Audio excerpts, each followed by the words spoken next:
Inhale, I hear a little more, a little more, a little more, a little more. That's good. What is up, Singapore? Thank you for the warm intro. All right, a lot of things I want to cover today. Feel free to sit down unless you want to stand, you do you. I flew from Malaysia this morning and I was thinking about what I wanted to speak about with this incredible crowd, and there was a lot of different things running through my mind. But I broke them down into a couple places. I think one of the things that I'm very fearful of is hypocrisy. I think it really sucks when people talk out of both sides of their mouth, and I think one of the things that when I was growing up in the business world that became apparent to me is, why do people take advice from individuals who've never done something, right? I've spent a lot of time thinking about that. Now, it's a very interesting thing in my mind because I used to be very 100% about this, which is don't listen to anybody who's never done something. But then I realized that some of the best coaches in sports history never played the game, but understood how to give advice. So that kind of took a step back.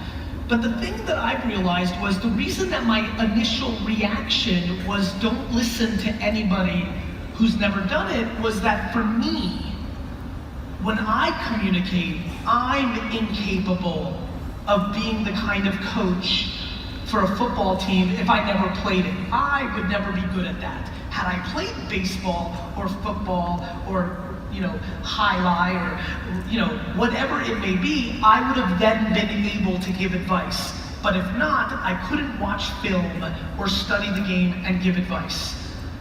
Going through this self-awareness over the last 20 years has allowed me to think about why over the last 2 or 3 years my content continues to resonate even more than ever. It's because I'm getting even more narrow in what I talk about. One of my favorite comments on my YouTube channel or my podcast or my Instagram or LinkedIn is when somebody says, "Garyvee, you're getting boring, you say the same shit." I go, that's the point. If you really understand the process, I think there's way too many people talking about stuff they don't understand or because they think it will do well for them. I only want to talk about the stuff that I understand because it's the only way I can bring any value. And I'm fine if somebody feels like they got it. I think, how many people here have watched my vlog? Raise your hand. Thank you. So I think you guys know on the vlog, every 20, 30 episodes, 50 episodes, I get weird and look at the camera and say, what the fuck are you still watching this for? And I think, when I think of myself in the personalities that speak or write books or put content, I feel like I'm the reverse. I want people to hear me and then for free and then go on and do their thing and win, instead of keeping people in my funnel and monetize them through courses or masterminds or other things. I think that's important, and I'll tell you why. I think that it's super important to watch who you take advice from. I always am fascinated when people are like, "Gary, I've been watching your business videos," like a friend, forget about, like somebody I've known for 25 years, like, "Gary, I've been watching your stuff lately, but my uncle tells me I should do this." And the first question I always ask is, and the person's asking a business question, and I ask them, "Well, tell me about your uncle."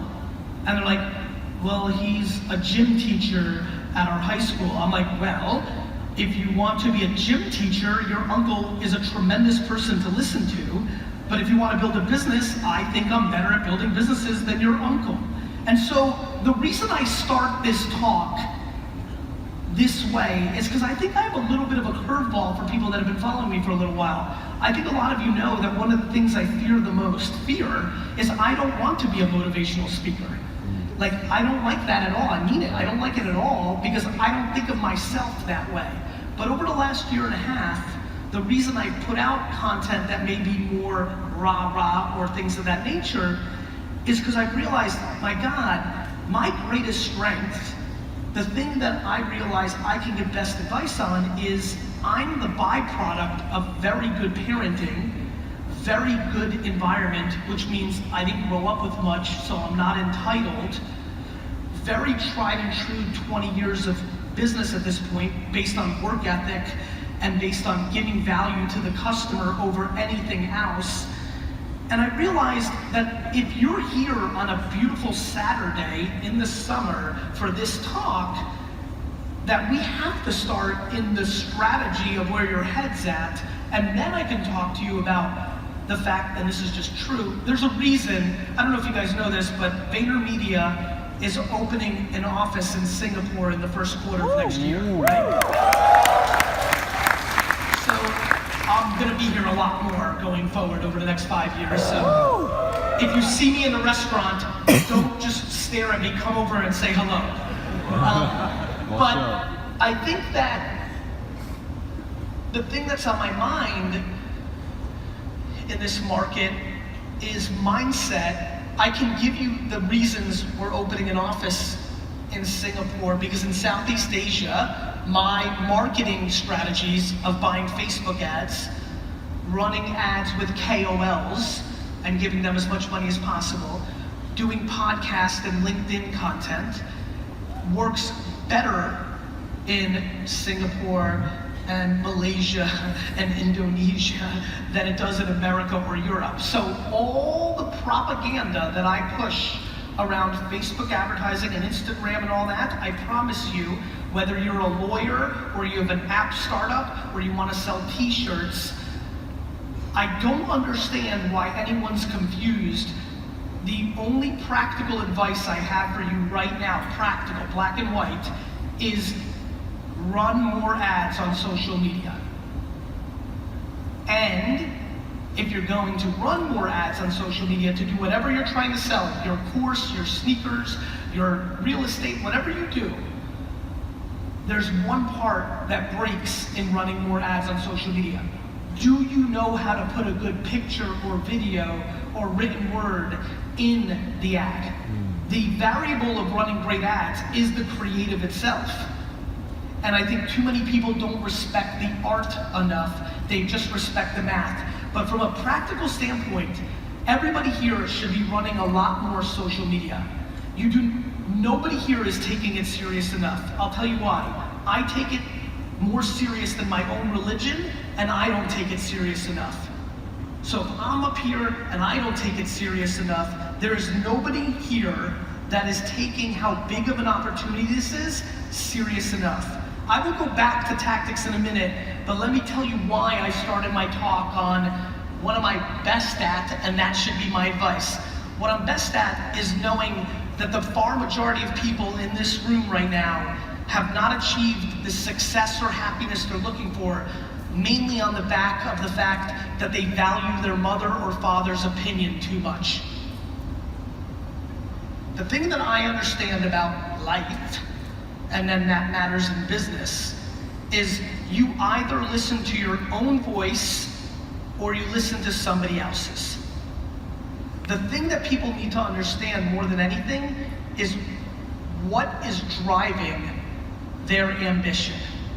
Why are you doing what you're doing? What are you trying to scratch? What itch are you trying to scratch? Are you trying to be successful to prove to people that said you wouldn't? Are you trying to be successful because you love the process? Are you doing it because you want to buy something fancy to show people that you're successful? Why do you do what you're doing? And most of all, for who? What happened to me through very good parenting is I play for myself. How many people saw Rocky IV, the one in Russia? Raise your hands, I want to just get a sense. Raise it high if you saw that movie. Good amount. In Rocky IV, he fights a Russian guy, Rocky. The Russian guy talks about the pressure of the whole Soviet Union wanting him to beat Rocky, and at one point he cracks and tells the Russian government and all the fans, fuck you, I'm not fighting for you, I'm fighting for me. I've always thought about that scene my whole life, and I didn't know why until about 2 or 3 years ago, which I realized, oh my God, I'm living for me. I'm playing this game for me. not for anybody else, and everybody else is playing for somebody else. And that was unbelievably liberating, and I'll be very honest with you, I was very grateful for that. I think a lot of people in this room have to go home tonight and ask themselves who they're playing for. Making your parents proud is usually the first step to disaster. I mean it.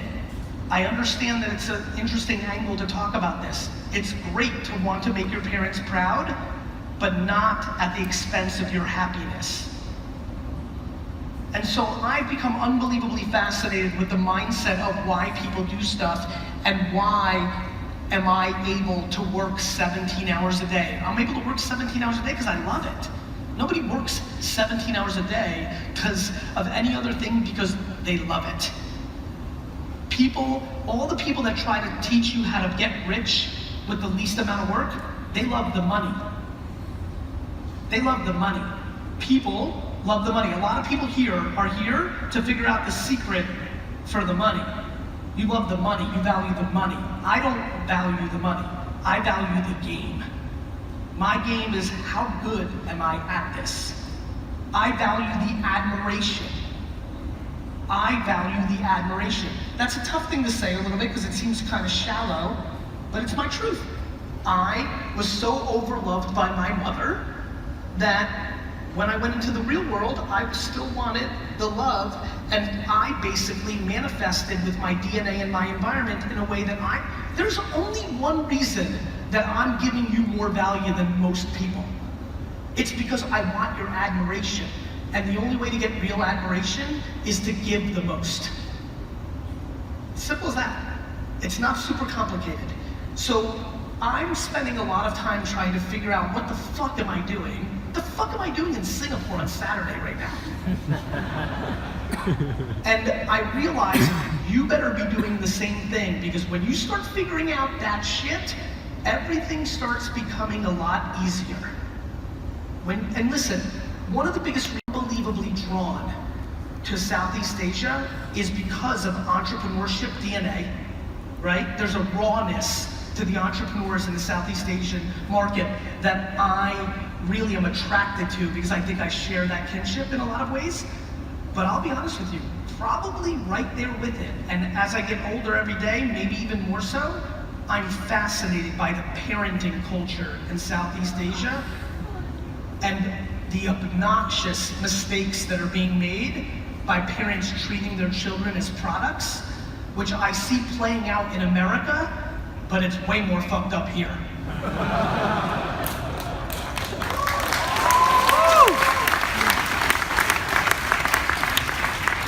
But before all the kids clap and say in their heads, yeah, he's right, fuck you, mom, before you do that, I just want you to understand the most fascinating thing about a relationship. It takes two to tango. You can sit here as a 29-year-old and say, wait a minute, epiphany, he's right, I'm so mad, but you need to take responsibility for your part. You like all the nice things that come along with pleasing your parents. There is no both ways. So I am super passionate because of this reason. This is fucking crazy. This is the remote control of our lives now. This is the single most important thing in the world. I'm literally willing to rip off my arm and give it to you, then give up my phone. This is the most important. And what's happening inside of it is even crazier. Everything we know is being transformed by the platforms inside this device.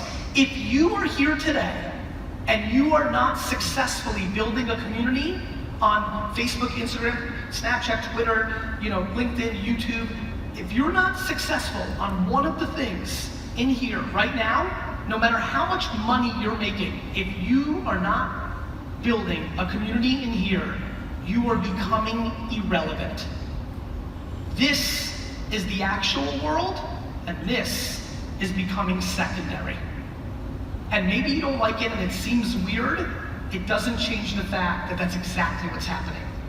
And I highly recommend to all of you that if you are not putting in real hours in figuring this out, you are becoming unbelievably vulnerable to whatever ambition you sit here. If you want to be the prime minister, if you want to sell sneakers, if you want to raise money for awareness of a disease, if you want to sell your restaurant, whatever it is, if you are not producing in this environment successfully, you are becoming irrelevant. And if you think about where the world was just 2 or 3 or 4 years ago in here, wait till you see where it's going to be in 2 or 3 years. This is just starting. Do not get confused by the growth over the last 5 years in this as if it's the end or what have you. This technology thing is just starting. And so I've been spending a lot of times with the mix of the high and the low, the ambition and the dirt, the clouds and the dirt, right? Why are you doing what you're doing? And then do you know how to do it? I'm dying to know if you're doing it for yourself or somebody else. I've touched on that. Then I'm dying to, once you know what you're doing, for you putting in the hours to actually do it. The reason so many of you are judging yourselves for being lazy and not putting in the work even though you keep hearing it is because you don't like what you're doing. You're doing it because you think it's gonna make money. You're doing it because you think it's gonna make money. And so of course you're not putting in the hours, you don't like it. You deep down may even think that it's not good. You have to figure out why. You have to. And then how. And so why this is a big conversation, and it's always been true, the only added extra thing for me to why this is important on how and why is the timing in when I'm talking about this. If this talk was happening in 1997, it wouldn't be as important because the internet wouldn't be at the scale that it is today. This is about underpriced attention. How many people have ever spent time or pay attention to real estate? Raise your hands. Real estate. Okay, thank you. I think about what's happening right now the way I think about real estate. I don't trade beachfront property or skyscrapers or homes or houses. I trade attention. To me, I know that everybody in here, when I look around this room, from youngsters from this region to people that have been around the block for a couple of minutes, maybe not from this region, when I look at all your faces, the one thing I know that I can talk about right here that will matter to everybody, whether you have money or don't, whether you're 20 or you're 80, is attention. Because it is the currency that we all have to figure out how to get to make the next thing happen. The thing that is happening in society globally, in the world, is about attention. The reason so much change is happening politically around the world is because the attention of the citizens in the world have moved to this, and the newspaper, radio, television era of the last 80 years has been disrupted, which is why you're seeing results in Malaysia, the US, London, that are different than what people expected. They are naive and underestimating the enormous power of this. We, in this room, are in a time where we equally can take advantage of this. The amount of people sitting around dwelling about what this is doing instead of realizing that you can do something for yourselves with it is fascinating to me. My friends, this is a mindset game and an education game. Everybody thinks education is important. You hear that propaganda all the time, right? I agree. I think the way education is sold and the infrastructure around it today is broken. But I think education is the most powerful thing in the world. I'm desperate for people in this room to be educated on how to run Facebook ads. It is a skill. It's a vocational skill. If you know how to run Facebook ads like an expert in 2018, you will make a lot of money. Not a little bit, a lot. Yet people hear the propaganda, or they've run some ads unsuccessfully and they quit, right? I mean, look, how many people here, by show of hands, and so far when I've asked for hands, Sigmore, I gotta be honest with you, you've been bullshitting me. The hands have been like this. I want high hands right now. How many people here have run Facebook ads and it didn't work? Raise your hands. Raise it high. Actually, stand up. Stand up. I mean it. Please stand up. Stand up. I see a lot of you who haven't yet. Stand up if you just raised your hand. Stand up if you've run Facebook ads and it didn't work. I'm gonna give you 2 more minutes, no lying. Ready? I want everybody to look around. Look around. Got it? All these people that are standing suck. I'm kidding, sit down. But it's a very important point. The reason I did that, and the reason I wanted everybody to see it, is I was standing too. I have run hundreds of thousands of dollars of ads that didn't work. But I've also run hundreds of thousands of dollars of ads that have worked. VaynerMedia has spent hundreds of millions of dollars on ads that have worked, and hundreds of millions of dollars that have not. The ROI of something is based on your talent to use it. The ROI of something is based on your talent to use it. The ROI of a basketball for me, 0. The ROI of a basketball for LeBron James, $1 billion. You have run Facebook ads and it didn't work. It doesn't mean that Facebook ads don't work. It means that you ran Facebook ads that didn't work. This is a very important point. Here is why. I stand up here today with a man of massive regret about one very narrow thing in business that ironically people cheer for me for, but I boo myself. Let me reenact something that happened 20 minutes ago. I was being introduced very nicely, and at one point, the gentleman said, and he took his family business from $4 to $60 million. And you know what you guys did? You clapped loud. Let me tell you what I was doing. I'll actually reenact it, maybe you'll hear me. I was right here, and he said, and he took his business from $4 to $60 million, and you guys cheered loud. Let me tell you what I was doing. Fuck. Let me tell you why. In 2001 to 2004, I ran Google AdWords when it was new and most people didn't understand it. A lot of people said it wasn't working. I know. I had a lot of ads that didn't work either. If this was literally 2004, I would ask everybody here to say, stand up if you've run Google ads and it didn't work. And the same amount of people would have stood up. Okay? What I know about Wine Library was between email and Google AdWords, that was a dominant reason that I was able to take my dad's business that didn't have a lot of money and explode it because it was right. It's the same reason that Amazon is going to be one of the biggest companies in the world because they were the biggest advertiser on Google AdWords during that era. I sit behind stage while I get clapped 4 to 60 and my brain says it should have been 4 to 250. If I was good enough and went hard enough and took more money and tried harder and slept less and went harder, it would have been 4 to 250. I stand here today knowing that's exactly what's happening right now on Facebook and Instagram. That every person in this room is going to remember this part of the speech in 7 years and look back, and 98% of you, because you're not going to do it, are going to say, I fucked up, I should have listened to him. I mean that. I mean it. I know it because even I am not spending enough. I'm spending so much. I have a 30-person team. I'm spending hundreds of thousands of dollars, and I should be spending millions. So please, my friends, understand the following. If you are not producing content for Facebook, for YouTube, for LinkedIn, depending on your business, depending on who you're trying to reach, if you do not understand that pictures, videos, and written words and audio for 7 to 8 apps on the phone is the world, then you are vulnerable. If you do not understand that we are living in a special moment in time, because let me tell you what's about to happen over the next 5 years. VaynerMedia is about to become one of the biggest marketing companies in the world. Because Coca-Cola and BMW and GE and SAP and Nike are all gonna hire us over the next 5 years, and I'm gonna take $500 million from television and I'm gonna put it into Facebook. Facebook is a marketplace.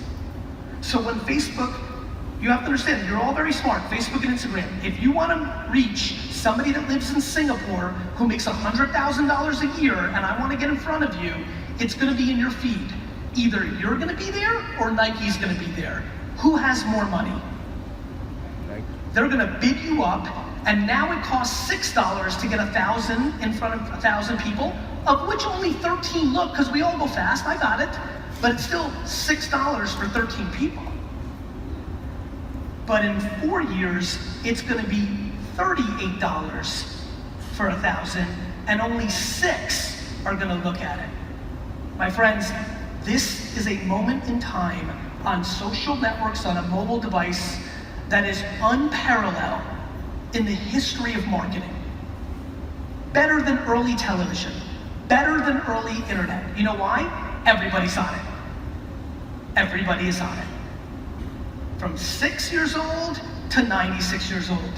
There are 65-year-old men sending text emojis right now. Everybody, your grandparents are on it. This has happened. Please stop fucking around. Please take this seriously. Please produce content on these platforms with everything you have. How many people are being successful right now with social media marketing and advertising? Raise your hands. Raise your hands high. How many people? They're the people that I'm most worried about. I mean it. The success is disguising how good it is. I'm more worried about me than the 90% that didn't raise their hand. Because I've done the hard work to figure out it's good, and yet I'm still not eating enough of it.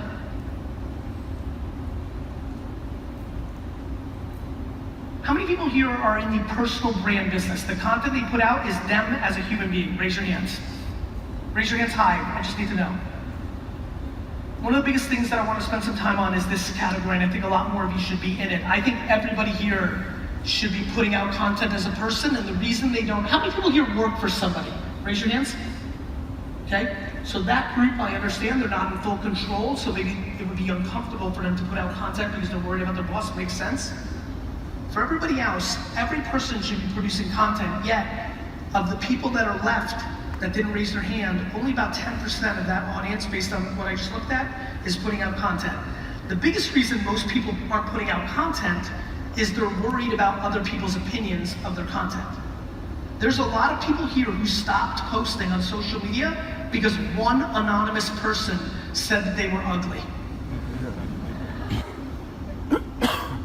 We're living in a time when this is offering us the greatest personal opportunity for upside, and the reason you're not taking advantage of it is because somebody anonymous in the Philippines left a comment and said you were stupid.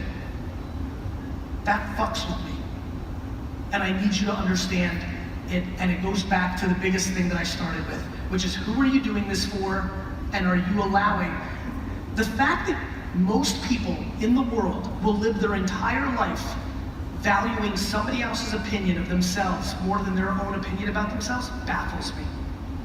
I will spend the rest of my life talking about this and putting pressure on this conversation, because it's fundamentally the unlock. I'm watching humans do everything from buying clothes to buying homes with extra bedrooms that they don't need, to a million other things that look like that, literally trying to keep up with the Joneses. I don't know who these Joneses are, but I'm gonna fucking kill them. I mean it. I wanna find the Joneses, and I want to assassinate the Joneses, because the amount of time and energy you spend keeping up with the Joneses is staggering. The respect that parents in America and Asia have for each other is the reason they're so bad at parenting. They care about their friends' opinions about their kids more than they care about their kids' happiness.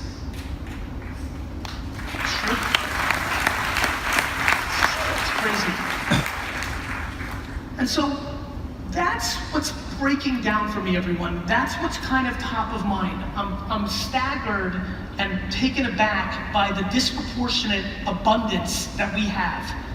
I can't believe how much opportunity you actually have. I can't believe how simple. I mean, kids with no experience who just listen carefully, a month in, which is no time at all, are feeling the benefits of selling stuff on these platforms. That only speaks to me of how easy it is. There's so much abundance. There's so much abundance. And there's, another reason people in this room are not running their business through Facebook right now in Singapore, let's use that, is because they have an opinion about Facebook itself. You have an opinion socially about the phone, and you're letting that opinion socially dictate your business. your opinion on what kids should be doing on their phone is dictating how you're thinking about your business. Or the fact that you don't like seeing ads means you're not running them because you don't like it. Making decisions on you, a focus group of one, instead of letting the market make decisions, is an enormous mistake. And I see it every single day. I love when people are like, Gary, I heard your talk, but me and my friends, we don't use Facebook. I go, that's nice, Carol, but 3 fucking billion people do. My friends, the data is obvious. The market is obvious. What's not obvious to me is why you're not taking advantage of it. What's not obvious to me is the majority of people here are here because they consume my content. You decided to come on a Saturday. You're watching the content. This is literally, like, I don't know what you thought I was gonna talk about up here. Like, you know what's coming out of my mouth. You know exactly what the fuck I'm gonna talk about. And what's interesting to me is why I have to do it. Because I know that maybe you needed to see it live. Maybe,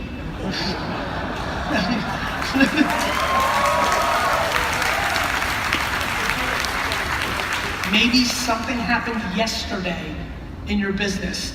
The reason I continue to do what I do is because I know it's 100% working, and I don't know enough about you to know which time. Why do you think I do audio and video and written? I don't know how you like to consume content, in human form, in a phone, in audio, in video, in a motivational quote on Instagram, in a fucking ridiculous snap. I don't know how you want it, but what I'm gonna give you is very basic. Get your mental shit together and fucking do Facebook and Instagram. It's that basic. And so, listen, I really appreciate that moment because it's the most kind of honest moment me and you just had. I literally don't have anything else. Like I can talk up here for the next 11 hours and I'm happy to, but if you're asking me what my ambition is when I fly across the world, it's that in 9 months I get a DM or an email from one of you that says, hey, and by the way, this is how my life is, so I already know what it looks like. Hey Gary, Sally here. I saw you in Singapore in July. A little bit about me, I sell flowers. I have a flower shop, and my internet business was doing okay. I've been listening to your podcast for 2.5 years before you came to Singapore. It was the first time that I heard you live. For some reason, I finally really listened, and I started making 15 pictures and 20 written terms and 9 videos a week instead of 1. And you'll never believe this, Gary, but my business has gone from 1.3 million to 6.2 million. I just wanted to email you and thank you. I reply, no shit, Sally, good for you.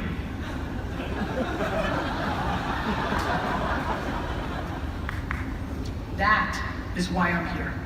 Because that feeling of actually changing somebody's life for, in essence, free, is a fucking feeling and a half. And so I'm asking, now I'm gonna be selfish. You don't wanna make yourself happy for you because you've got fucked up parents? Fine. Do it for me.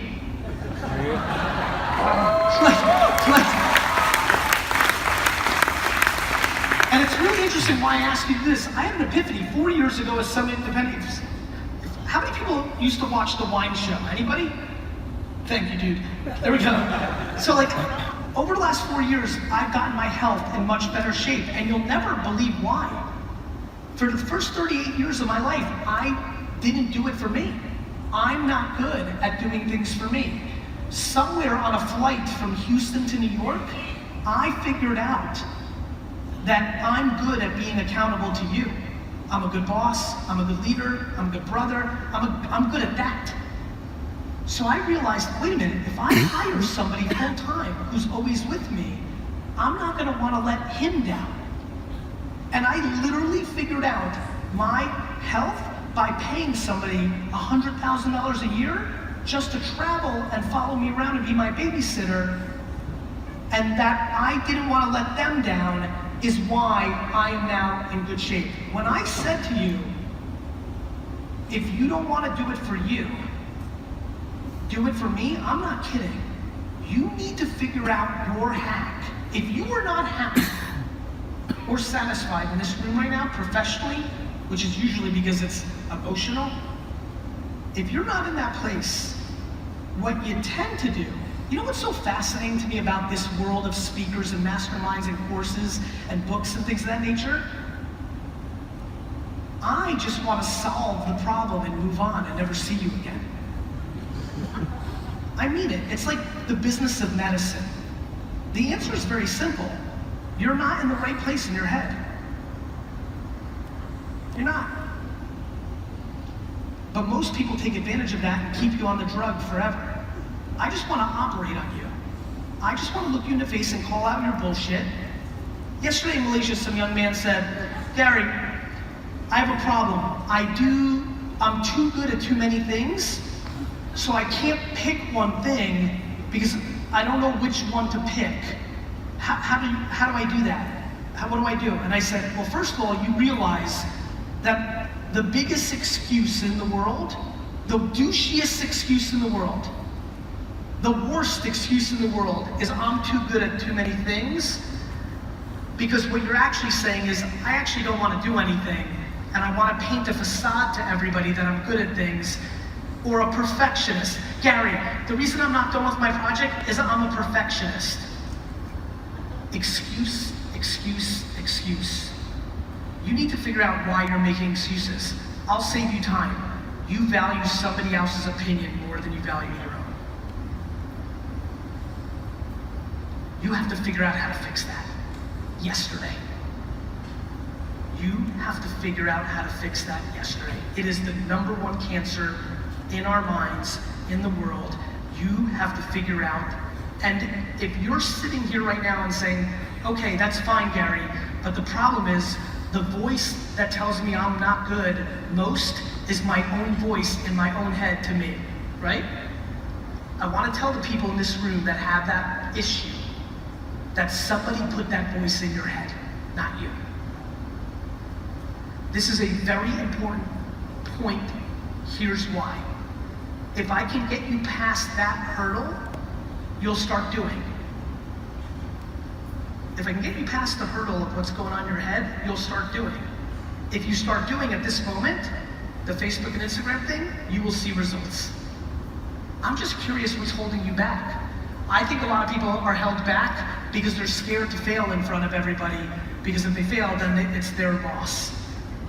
The reason entrepreneurship is hard is you have nobody to blame. You know who's an employee? Raise your hands. You know why it's awesome to be an employee? You get to blame somebody else. The reason it sucks to be an entrepreneur, right now it's cool to be an entrepreneur because there's so much money in the system and everybody's raising capital and you put entrepreneur in your Instagram account and everything looks great, right? The problem is 98% of people are going to lose. And when that loss happens, do they have the mental strength to deal with the judgment? Your inability to deal with judgment, the secrets you're hiding inside yourself that you don't want other people to know, is the reason you're not on the offense. I need you to cleanse it. I'm gonna need you to go on the offense. And I'll tell you why I'm passionate about it now, and I promise you, I'm making a prediction, which I hate to do. I will not be talking about this in 6 years, because I'll still want you to fix your head, but the actions won't be as opportunistic as they are right now. Scale, underpriced attention comes along in cycles. When the television took the attention from the radio, from the 50s and 60s and 70s, commercials were underpriced. That's why there's so much money in commercials now. But it's not anymore. For the rest of your life, your friends, family, kids, grandkids are gonna ask you about this era of influencers and startups and why it happened. What was it like when all these things were happening? And I don't want you sitting there with regret that you didn't take advantage of it. Just like I have regret in the back room that I didn't fully take advantage of Google. I took advantage of it, I did okay, especially for my family. But I didn't do what I could have done. And that is what hurts. I know it's happening right now. I know we're sitting through the single biggest scaled attention platform, the internet, mobile devices, social networks on the mobile devices right now. I know that every single person here can get something from it, and I'm trying to figure out why you're not doing it. Because I've told it to you fucking 8,000 times, right? You've heard it. Who here has heard me say things like this before, even once in their lives? Raise your hands. I need it. I need to know why the fuck you're not spending money on Facebook ads. Yeah. I need to know. And what I know is it's some of the heady shit that I was talking about in this talk. The judgment of others, the fear of failing in front of everybody. You are acting like an entrepreneur, but in your heart, you know you're not good at it, and you know you're inevitably gonna fail, and you don't wanna deal with the ramifications of that loss. So you're completely half pregnant right now. You're acting like an entrepreneur, you're not doing anything, and it's just gonna take some time, and inevitably you're gonna start working somewhere in 6 years. I don't want that for you. I want one thing for you, health. The second thing I want for you, self-awareness. Do you know who the fuck you are? Do you know what you're good at? These are important topics, my friends, young or old. You know who I fear the most? Everybody in here who's over 35, 40 years old, because they start thinking about, it's too late, like, I don't have enough time, or I already You're gonna live so much longer. You're gonna live so much longer. And so I am desperate to understand where you're at with your head on this and why you're not attacking it, because I know flat out that most of the shit you hear every day, today, tomorrow, is just a band-aid to your bullshit. And that you really gotta figure out what the fuck's going on inside, because you know what to do. The question is, why are you not doing it? My friends, the math around becoming a human being in current scientists is 400 trillion to 1. The odds of you sitting here wearing those awesome green pants are 400 trillion to 1. There's nothing that will ever happen in your life that is more remarkable than the fact that you have a fucking life. So, since everybody here is a fucking miracle, wouldn't it be a good idea to do something with it? Like, isn't it time now to finally get rid of the poison in your fucking head and stop worrying about other people's judgment on you? Let me tell you the best part about not giving a fuck about other people. It's not like the freedom, it's how you get there. Do you know how I got to a place of not giving a fuck? I realized everybody else sucked at shit too. Like, so you think your mom's so special? She's got shortcomings somewhere else. So your older brother's great at fucking school and makes $4 million a year? He's probably a dick face.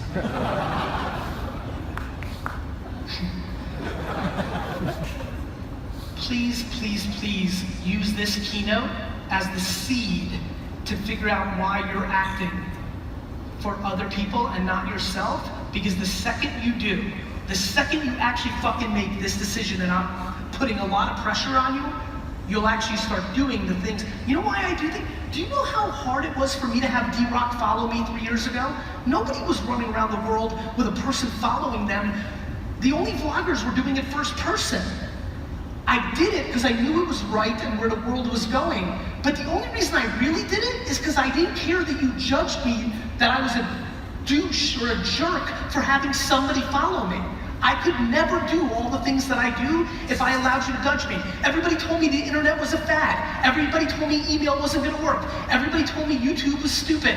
Twitter was really stupid. Everybody told me not to put all my money into Facebook.